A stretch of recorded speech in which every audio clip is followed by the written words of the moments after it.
phones away, okay? And if your back is to me, just swivel around for a second. Let me go over what we're gonna do, and then I'm gonna let you guys get started, because today is really fun. Okay, so you have this worksheet in front of you. This is yours to keep, and then you can write on it whatever. Let's look at what you're doing in class today. I'm gonna read, y'all just follow along. It says, you can use the opportunity of public speaking as motivation to dive more deeply into some topic. We all suffer, to a greater or lesser degree, from some form of procrastination or laziness. Not me, though. Just kidding. Okay. The chance to speak in public may just be the kick you need to commit to a serious research project. Anyone with a computer or a smartphone has access to pretty much all the world's information. It's just a matter of digging in and seeing what you can uncover. In fact, the same questions you ask as you do your research can help provide the blueprint for your talk. What are the issues that matter most? How are they related? How can they be easily explained? What are the riddles that people don't yet have good answers for? What are the key controversies? You can use your own journey of discovery to suggest your talk's key moments of revelation. So let's talk about the research portion of this project. Before we do anything else, we gotta get this idea. But know in the future, and I don't wanna emphasize this, so just know in the future, you're gonna have to do a little research paper to accompany your talk, and on that research paper, you're gonna have 4 sources, okay? Now, just know that that's in your future, but don't think anything else about it, because we're gonna build up to it, okay? First thing we have to do is decide on an idea.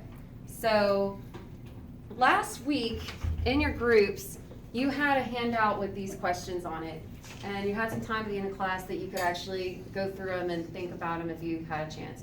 So if you have those with you, that's awesome, you can take those out. But if you don't, I've written them on the board. And what I want you to do today is think through these in your groups and bounce your ideas off each other. It's just a time to brainstorm, and and people in the groups, when people are sharing things with you, don't just be like the yes team. Like, you need to listen and say, okay, well, if that's not a good idea or something, or you think it's boring, be nice about it, but say, well, maybe that might be too overdone. How can we change it and make it more engaging or more interesting, right? Don't just be a yes man, because then you're not helping the person, you're just saying yes. Let me look over these questions with you real quick.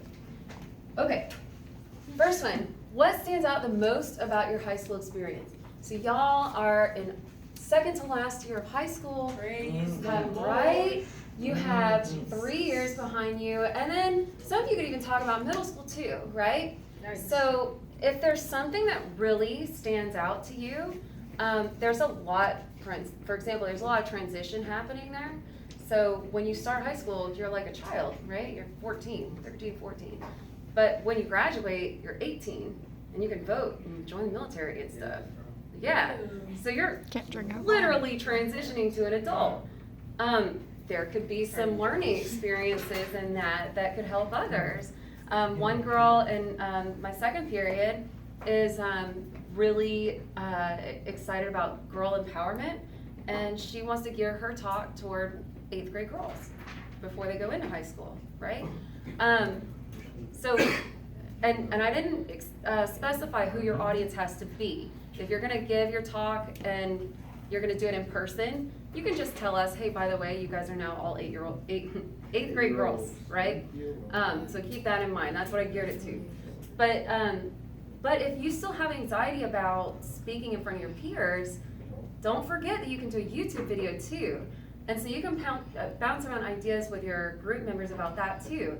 Is there a video clip you could include in your presentation? Is there like some type of animation feature that would really drive a point home? What are ways you can get this point across that are the most engaging?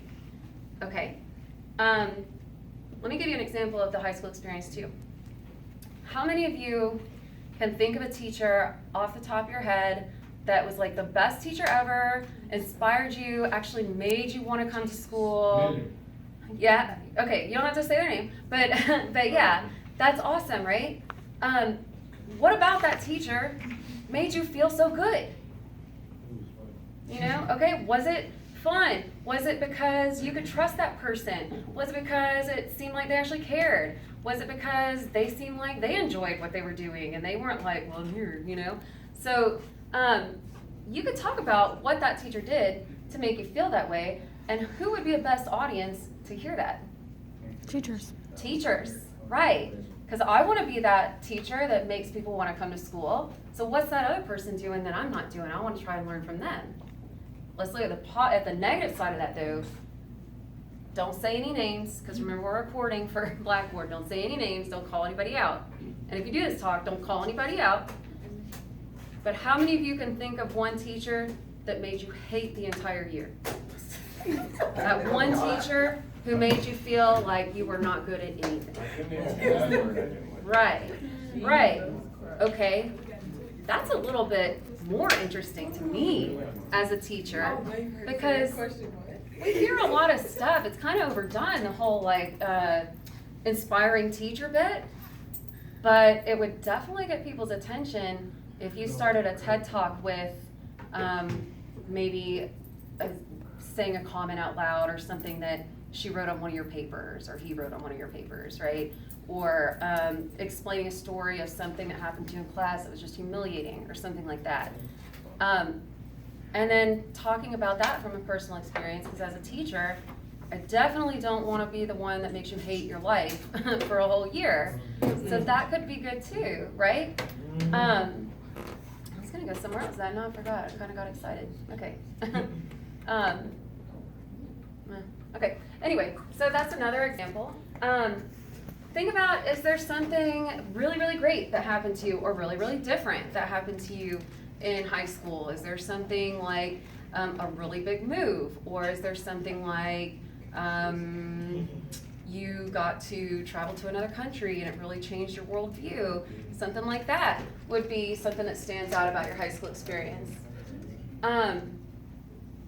Last thing you were really excited about. It doesn't have to be school related. Listen, it doesn't have to be school related. If you're really passionate about cooking and you really believe that like cooking can be a metaphor for life, and there's some life lessons in cooking, which there are, right? That could be something to talk about. One student told me that he was really passionate about football, and football is frequently used as a metaphor for life lessons like teamwork and stuff like that. But one thing that he really kept talking about, and he got really excited when he was talking about it, was he talked about the idea of trust. He said that you don't have time, because I said, oh yeah, you gotta build trust with people. And he goes, no, you don't have time to build trust with people. You have to trust them that they'll do their job just because that is their job. And you have to remember not to try and do other people's jobs for them, because you'll mess it up. And I was like, that's cool. I would never have thought of that, but you're absolutely right. And so he was thinking maybe he could talk about football and trust and some personal experience that he's had learning how to trust others, and even possibly segue into how can I be a person that you can trust. And he wasn't talking like, well, be honest and, you know, keep your promises or whatever. He was saying like, well, it requires pain and discipline. Sometimes you make a promise that's really hard to keep, and you realize that it's really hard to keep, but you still have to do it anyway. Otherwise, you're not going to be trustworthy anymore. So he had some good thoughts coming out of that too. So if there's something you're really excited about, see what you can do with that. Just use these as brainstorming questions. I'm not grading these, it's just talking points. Last time you were really angry, what are 2 or 3 things you've done that you're most proud of? You have like a YouTube channel or a SoundCloud or blog or whatever that's been mildly successful or wildly successful. What have you learned from that? What advice could you give others? Okay, listen, I know it's exciting. Hold on. When was the last time you were having a conversation with someone who was really interested in what you're saying? Number 6, though, look at number 6. If you can answer number 6 right now, then you know sort of what your TED Talk should be about already. If you could wave a magic wand, what is the one idea you'd most love to spread to other people's minds? Immediately, I can think of like 5 things. That the world would be a better place if we all just understood X, Y, Z. If you can think of one of those really quickly, That's something that you're passionate about. And if you think of it really quickly, you've thought about it quite a bit. And that's something that you can just kind of figure out, okay, what portion of this should I talk about? Because your TED Talk's gonna be less than 10 minutes, so you don't wanna broach anything too gigantic, but you can kind of start narrowing it down. So in your groups, I want you to just kind of just use this time to bounce ideas off of people, just like the ideas I told you the other students had. And if you hear something and you think, well, a lot of people really do that, it sounds kind of boring, be honest and tell them, how are we going to do it and make it interesting? Or, well, who's your audience? Because we need to figure out who's your audience and how do we make this talk more relevant to them. For the girl that was interested in empowering 8th grade girls, we considered, okay, for 8th grade girls, how are you going to come across as effective, how are you going to come across as engaging to them? You're not going to come up in a suit, right? You're going to dress cool. She has a cool sense of style, so she's going to dress like herself. She wears nice makeup and does her hair really nice, and so she's going to do that like she always does. She's going to talk not in an elevated language like she's like some college professor. She's going to talk like herself because she's going to come across as that big sister giving advice. Does that make sense? Mm-hmm. So just be thinking about the different ways you can give your talk and different ideas. This is your homework assignment for this week, okay? Flip that paper over. Okay.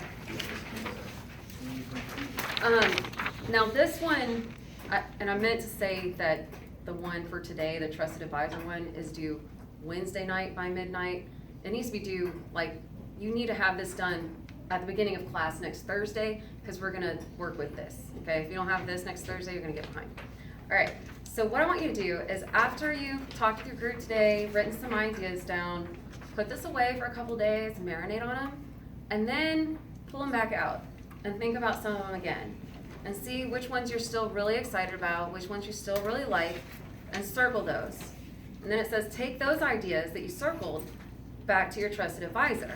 Discuss a few of them, and try to think about how you can come up with an idea worth sharing. We're not just going to talk at people, we're going to give them something that changes them in some way. Then I say, record your conversation with that person and submit it to me through Blackboard. And that's stupid, so go ahead and cross that out. Because I don't want you to rush through a conversation that's going to be your research project. So cross that part out. I'm not going to listen to like a 2-hour long conversation between you and your trusted advisor. What I do want you to turn in is just a text assignment this time. So what I do want you to turn in are think meeting minutes, the main talking points that you guys discussed, and anything important that you're like, yeah, I'm using that. That was smart. Anything at all. So just give me a bulleted list, kind of summarizing what you guys talked about. That's it. Okay? Understand? You ready to go? Mm-hmm. All right, cool. I'm going to turn on some mood music, and I'm going to let you guys start brainstorming. Yeah.